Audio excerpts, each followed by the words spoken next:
the other way around as well. Once having a typical polyglycol ether being used as a polyol, it's quite difficult to get polyepsilon caprolactone, an oligomer, established in that formulation, but except if it provides technical advantages compared to the classical polyols.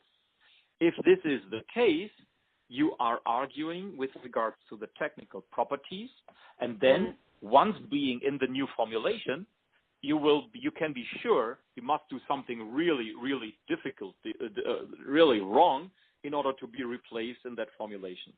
Yeah, no, that's clear. And so, who has the greatest influence in determining which polyol is, in the first instance, is included in the formulation?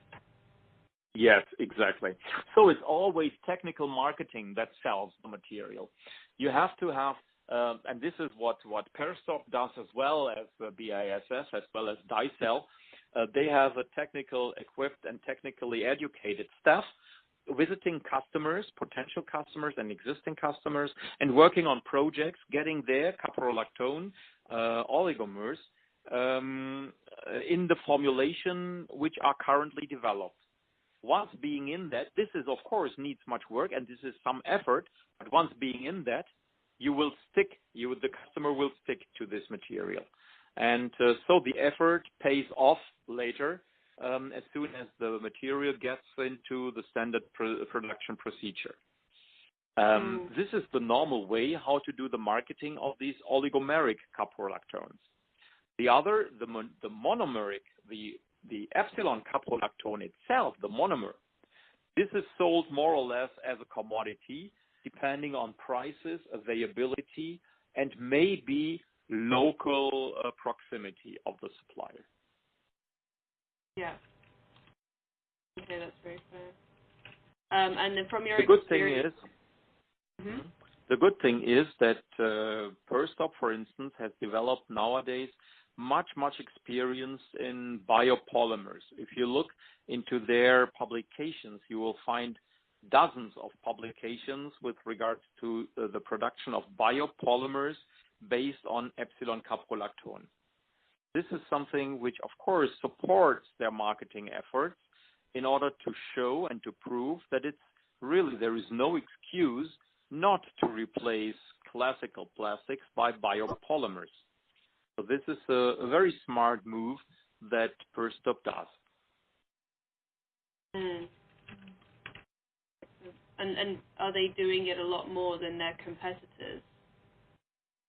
They are, well, that was maybe one of the advantages. In early stage, they already discovered that this bio trend might become a real, let's say, sales driver. They fully invested in this kind of trend, and that's why they have established a position that at least most customers, if they are talking about biopolymers, they keep Perstop in mind as well.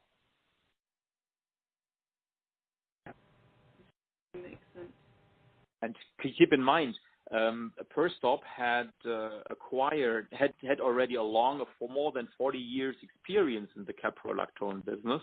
And even after they introduced the Solvay's caprolactone business in 2008, they had already a quite good market share.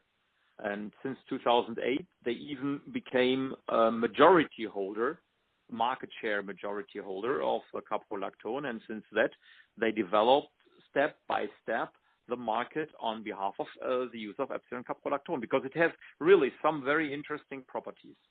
So what do you think, from your opinion, is the biggest risk that Perstop faces then as a threat to its market-leading position? Well, the others are not sleeping, of course. They are trying to get their material approved as well, and they do much and strong marketing efforts.